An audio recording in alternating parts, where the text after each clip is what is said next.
What's going on, Jim? Not much. What's going on, Timmy boy? Pretty good. How's things going? Anything kind of you doing these days that might be of interest for this show? Well, I'm trying to figure out how I can get my laptop to break itself so I can get a free MacBook Air. I hear that's the new thing. Yeah, it in seems this to be the office. new virus running around DTLT. I'm going to have to figure out how to get that virus. Whereas I'm happy with my computer. Are you? Yeah, Well, I don't need to kind of upgrade. yeah. You know? You think you're better than me? I want to upgrade my mind, not my tech. Okay. Well, if you wanted to upgrade your mind, you know there's this new MOOC, the AI class. Have you heard of it? I have. I heard there was like 350,000 people signed up. Well, they've lowered their numbers. Yeah. Since then, they're saying 145. Only 145,000. Just beans. I'm now. Can we even call that massive? I don't know. That's a rule, right? Like, how massive can it be? That massive? So, but it just started last week, and I got the email notification that it is. You're signed up for it too, are you? Or have you even noticed? Well, I did sign up for it originally, but I haven't got anything after the fact. So maybe I got to go back. Yeah. I'm actually going to live vicariously through you on this one. I am.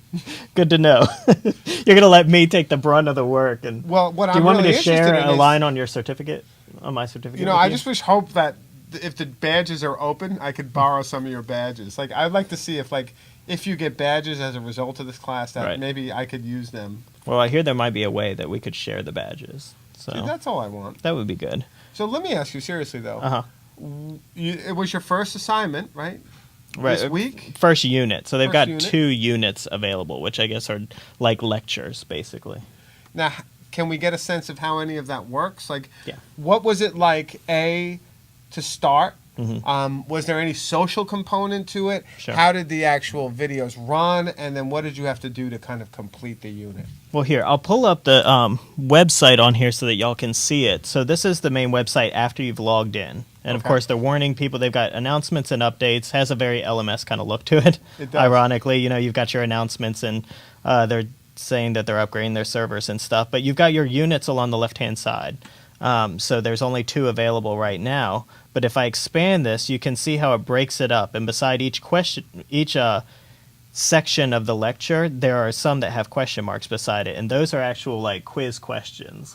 Not for credit or anything, but just sort of as you're moving along, something to see if you're understanding the concept. So do you go about reading a chapter and then watching videos and then answering quiz questions? Well, here's what's interesting. The whole thing is based around YouTube videos. So it has a very Khan Academy kind of feel to it. Sure. Every single unit. So if I go to the introduction and pop this open, there's no text-based content on here. It's all YouTube videos. So welcome. And these to are the 2 dudes? Online introduction. Yeah, to artificial these intelligence. are My the name 2 is people Sebastian running the Klein. course. And then if I go, for We're example, teaching this class at Stanford, and now we're teaching it online for the entire world. We're really stop excited. that. If I go to intelligent agents and open that one up, it opens up this The video. correct answer is intelligent Gotcha. agent. So. Let's talk about intelligent agents. And this is the format that all of these videos are in, which I find interesting, is that they're basically, for now anyway, unless they decide to change things up, they're recording videos from an Elmo desktop projector type thing, and they're writing on pieces of paper. Yeah. And then when you go Very to... old school. Yeah, but when you go to the question, so what they'll do is they'll write out the question with multiple choice answers, and then it switches over to a screenshot with the quiz overlaid on top of it. That's cool. So you're answering on top of what they wrote, and then, for example, this answer, I'll say, and then done. So you just answered. And then it tells you that you got it correct. Gotcha. It also tracks your progress up here, so you can see that I completed all of Unit 1 and probably nothing of Unit 2. If we get there with our awesome wireless at Mary Washington. But you're locked in. You're not wireless. No. So that's a good question. It may be their server load. Now, I went to their website earlier today, and it actually said that they were down for coffee. And trying to figure it out. So they're having some problems with server load, as I guess you would if you had 145,000 people They have to be trying having to some hit your scaling site. issues right now. So, which is another good reason, I guess, to use YouTube videos, because that offloads the video component, which Absolutely. is a huge part of the bandwidth and stuff like that. But it's interesting for me. So I did the first unit, and I was starting to comprehend it and stuff. Oh, this finally let's head over to loaded. that. Yeah, so this is your progress indicator. So they've got, a bar graph telling you did so and so much percentage of each unit, and you can see how much of it you completed and how much of it you got correct in terms of those little quizzes. So right now, what does it say? 100% completed, how many correct? Can you see 100%. that? Everything right? Yeah. Okay, so far you're killing this. Here's- and so you can see. There you go. So you can see which questions you got right and which ones you got wrong. I did not get them all right, but I went back and answered them correctly because I want to get an A. Well, let me Like ask you. that. Oh, so you went back. I'm particular like that. So let me ask you this. This is really good in terms of it seems, at least from what I'm seeing right here, a good way of kind of modularly tracking progress. Right. Based on, here's a video, here's the quiz, take your answer, see you later, right? Yeah. Move on to part 2. It's not very interactive, though. And I don't know in terms of an artificial intelligence class how you make that interactive. It may be, I know one of the biggest criticisms of Khan Academy was that, these videos are really boring. That's what I've always said. If you go and watch the videos, it's basically the same thing. The guy is basically drawing on a tablet. It's showing it up on the screen, and he's teaching you about math. And at the same time, people who defend the concept say these are rote topics that people just have to memorize. They're basic mathematical concepts and formulas that there's really, very little leeway in terms of making it something interactive and awesome. We can't make it at all interesting. I don't know. So we've come up with a method whereby, or maybe it's we can really just, pound it out. Or maybe it's a thing of bandwidth and how much you can handle. But I would argue on that, Khan Academy has tons of money to do it now. So, if they had the argument before of, look, I'm just one guy that can't do all of that. Well, now he's got a ton of money behind him and he could hire someone to make compelling content. And I kind of feel it's the same thing with this. This is freaking Stanford. I mean, unless they're not really getting that kind of support from their university to build out something better, which I find it hard to believe. If we went to someone at Mary Washington and said, we've got 145,000 people interested in this course, can we get some funding behind it to do something amazing with it? I think that we wouldn't have a whole lot of problem making that argument. Yeah, and I think both Noise Professor and Julia in the chat make the point, and I think it's fascinating to me. Why must online classes simply model, right, the most boring, vapid approach? Mm-hmm. Here's a complete opportunity to exploit the new medium and all it provides. And I think Khan Academy did that in a very simple way. Yeah. But then people said, this is the solution. And then he got locked into that $6 million funding later. Yeah. He's just making YouTube videos, right? That seems to be the extent of it. And artificial intelligence, from what you're showing me, and now I'm kind of living vicariously through Tim, Mm-hmm. I mean, they're doing the kind of assessment piece. They're doing here's what you got right and wrong, but in the most root kind of predictable way, Right. that it is a bit kind of, Well, it's kind of depressing a little bit. Here we are. Well, and this is the nut for them to crack, because the thing about it is, the biggest thing with AI class was that they were going to allow anyone to take the class and get a certificate. They said that you could take the quizzes and take the exams alongside everyone else. We will grade them and we will hand them right back to you. Well, the only way to do that is really to make it some sort of automated way. So how do you make it both interactive but not have two professors grading 145,000 people's work? And so it's a huge nut to crack. It's the numbers for this class are insane. They are. I can't even imagine. And I hand it to both these professors and to even the people designing for this kind of scale. It's Right. This is a huge scale. And I think immediately that has crippled them. And that has handcuffed them, because we have to do this scale, and it's almost well, here's the most rudimentary thing, and it doesn't seem like they have much time. I don't know if 3 months when they announced this class, they were okay, we got to kind of prepare for about 150,000 people, more or less. They were probably thinking about at most 10, thousand. I don't even think they imagined. Now, I don't know how big a jump it is from 10,000 to 150,000, because look, you're not going to be able to grade 10,000 or even 1,000 people's work. Right. No less 150. So everything after that one critical point where you can't give any personal attention, the whole thing changes. Well, and I want to show you a picture from the profile because I was just browsing around the site and going to all the pages. And I pull over to the profile, and you'll notice something really familiar along the left-hand side here, which is that they've integrated badges into their system. So I don't know yet how that's going to play out, but it's definitely got something in there where you can get badges for your work. So I'm wondering if they're going to be, in turn, trying to submit this as a way to get funding through the Well, absolutely. 'Cause digital the media learning Digital program. Media Learning Initiative is all badges. I mean, Right. that's one of the real kind of cop-outs of that thing right now. But I think the funny Which we thing, don't need to get into, Noise but- Professor, interesting, said maybe the whole thing, there aren't really any professors. It's just one big super AI. Yeah. And I like that. Now, if that was happening and this was like a Philip K. Dick-like class, Yeah. right? It's definitely in the right state, Northern California, right?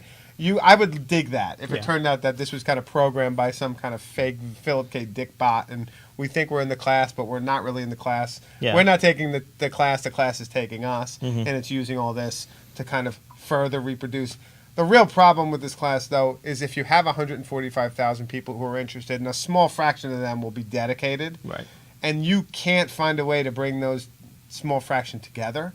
Like, I was hoping like you would do something, Right. and then there would be some way for you to link out to contact someone or say, hey, someone else did Mm-hmm. something or had similar questions, maybe talk to them about that. Like, that's what I'm really interested about some of the stuff Mike Caulfield's doing right now. Yeah. Because Mike Caulfield has this whole thing, which is basically called like video chat or ed roulette. Right. Which is basically like chat Similar roulette. to chat roulette. Yeah. But after you come up with a series of questions, you can randomly connect with people. Well, and it's this idea of peer instruction. The idea that Right. I answered one way, someone else in the class answered another way. Can we pair those two together and have a discussion? And based on that, you turn around and go back, how does this answer look to you now? Maybe you change it or something like that. That's the real model of learning, is that, especially in a course this big, how wild would it be if as soon as I answered something, it said, okay, that I'm not going to tell you whether that's right or wrong, but I am going to have you talk to this person about what you answered, because that person answered something different, and I want you to hash it out together. Yeah, and it's true. It's powerful. with less man garbage. Mm-hmm. Because the problem with chat roulette is as soon as you went on 3N, you would see someone's package. Right. But this is really a good idea because if you have somewhat of a controlled community Mm-hmm. of people taking a class who are interested in even having this discussion, and you can allow them to get in there randomly to tutor each other and peer, I really like the idea. I mean, I didn't think I would, and it uses clickers and everything that I was kind of like, really? Yeah. But when he gave us that demonstration and showed us the possibility for a class like this, Yeah. now that would be like if they had built in peer review and some sort of peer tutoring, or they do over the course, I would be blown away because I Yeah. think that would be, out of 145,000 people, say you have a few thousand that are really sticking around, that would be amazing to randomly meet people who can help you with physics. Yeah, and they do point to, so there's a subreddit on reddit.com for people taking the class, so there's that social aspect that they point people to. There's some people using meetup.com to actually meet up in person at various local communities and things like that. But really within the product itself, and they have created basically a product to do this, there's no social component at all. I never interact at all with the other people taking the course, which is interesting. That's right. Another thing that we should mention, and there were posts about this several weeks ago, I think maybe even as far back as 2 months ago when this came out, was that there's a company behind this. And I believe that the people that are running the course are also involved with this company. Their website, knowlabs.com. So KNOW labs.com. They say that they're a Silicon Valley-based startup looking to change the future of education, make it more accessible and less expensive. So again, same idea as with Khan Academy, and they're touting these numbers from this course. This is their first product that they're basically putting out there and saying this is a model that we're going to build something that can be recreated in other spaces. And I should mention that Stanford is actually doing 3 courses with this same set of software. So there's the AI class, there's a database class, and there is one other that I can't remember, but there's actually 3 classes that all are basically modeled around the same thing. I'm not taking all 3. I'm just taking the artificial intelligence class because I really did want to kind of put a full effort into it and try and understand what they were doing, and not just because I'm interested in the software that they're using to run it, but also because I was mildly interested in robotics and artificial intelligence. One of the things that's interesting, and back in 2009, I was at Duke talking with a bunch of people there, and one of the things that the Duke folk brought up, because I think Duke and Stanford, they consider themselves running in the same circles, they noted that Stanford had gotten rid of all their instructional technologists back in 2009 when the Really? 2008 and 2009, one of the things they cut is their instructional technologists. And so the idea that for these MOOCs, they're going to these startup companies, which, given Stanford and Google's close relationship, the whole startup culture might be different there. But the fact that the first thing they're looking to is to scale this to make it profit. And it's almost like, investment funds and, we'll give you X amount of money and there'll be money they'll raise from this. Yeah. And there's all sorts of questions around that. But, I mean, I just think it's just weird that when it comes to this scale and it comes to this model, the first option is to kind of, basically, here's venture capital, go at it, come up with what you want. Like, not that there have been any questions around this, like Siemens, Downs, a lot of people in this field have been playing with this. And, there have been a lot of questions raised, and it seems like, they're going for, here's how we're going to create the package. Yeah. Now, maybe it's a good package. I'm not saying it won't be.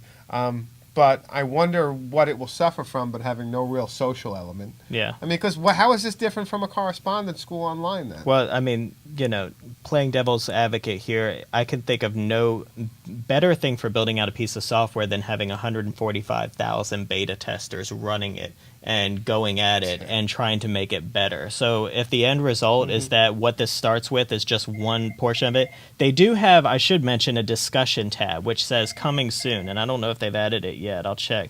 No, it says available soon. It says for now use Reddit and some other website, but available soon. And I assume that's going to be like a discussion thread similar to what Blackboard and something else would have, but maybe they will innovate in that space. I don't know. It's certainly possible, but the idea interests me that, this product as it's working right now is not feature complete, and I'm hoping that what it ends up being at the end of the course is different than what it is now, because it could be very interesting considering the scale that they're working on anyway. Yeah, and I want to believe to some degree that, scale is ultimately what gets in the way of the idea of the MOOC. I mean, for George Siemens, the idea is, the scale is going to bring innovation like you've never seen it before. But and I'm not saying, that might be the case, but for me, it seems to also lend itself to a model that's trying to be everything to everyone, and it's trying to kind of, by the nature of the content, what we say AI is, it kind of basically annihilates the relationships around the content. Right. Well, and that's why I want to believe that you can have it both ways. And I don't see that as progress at all. No, but I want to believe that you can have it both ways, and that's why I'm sort of rooting on this, even though it's backed by this company, even though that they're probably looking to make money off of it in some way. I want to believe it's possible because I want to believe that 150,000 people could take a digital storytelling class and build a real community around that. We've never seen anything on a scale like that, but these people exist. These people are interested in those kind of things, and if you could figure out a way to make it work to where you could build a community that had real connections from such a large group of people, I think it would be an incredibly powerful thing. Yeah. So I think that makes a lot of sense. Yeah. And the other thing that's interesting to me, and I mean, I think Noise Professor nails it in the comments, scale causes one to drift. It pushes towards the least common denominator. And, I want to think that part of what the educational experience is and those relationships, and then Noise Professor brought it up earlier in the chat too, like, isn't Ed Roulette kind of what Twitter does? Yeah. And I think, like, when you have a kind of tuned-in community, it doesn't necessarily matter how big it is. Yeah. I mean, and I think pretty massive innovation happened around DS-106, and it wasn't nearly the biggest MOOC, but it's because there were people tuned in, like Grant Potter, Julia Ford, like all the people who we know have been playing around with this, just doing great stuff and being committed. Twitter can facilitate those connections, but you almost need some middleman to point two people together. Otherwise, I don't know who you are. I'd never know how to contact you. So you almost have to have some sort of system in place to be able to say, you should talk to this guy because. And so that's sort of what the Ed Roulette type thing answers, and what we're getting at is that, Twitter is a perfect medium for those connections, but how do you make them in the first place? How do you make those connections? Okay, and before I really am glad you brought this up because this is a good topic and it's something I'm fascinated by, and it's really cool that you're taking the MOOC. So kudos to you. Let me ask, and let's end with a little bit about, you said they're using badges. Yeah. How are they using badges? Have you got one? Like, how are they building that into the infrastructure? Because, badges are going to be all the rage, even for people who, when they go to home at night and they talk to their family or whoever, they're like, this is the stupidest fucking thing. But at the same time, they realize that if I want any funding, I'm going to have to play this game. Yeah. That's basically what it's become. So how are they using it? And They're- do you see anything there that's kind of like appealing to you? Well, that's what's interesting. They're not using them yet. There's a section on their profile that says badges, and as of right now, I don't have any. But there's no indicator on how I'm going to get a badge, whether that'll be through completing a quiz, through taking an exam, or whether it'll be something completely different. Whether I participate in the discussion forums might earn me a badge. I can imagine something like that. But as of right now, there's nothing on their website that indicates one way or another what they're going to do with that, or even if they're going to be using Mozilla's system. I don't believe that they would, because it's still in beta, and my guess is if they were going to use Mozilla's open badge system, that would have come, out of the news. They can throw badges in there and say, hey, we'll give you this badge and make it simple to do, and then go to Mozilla for the money after the fact. I mean, Right. that's easy. To implement Well, you theirs. said we've used badges, but now we want to use Yeah. your framework. Can Yeah. we get a grant? So I don't know how they're going to use them yet, but I can imagine it would be somewhere along the lines, unless they're thinking completely differently, it would be something along the lines of you completed X number of quizzes, you get the quiz master badge, or you helped out 10 people on the discussion forum, you get the helper badge, or something like that. That's right. So, we'll see.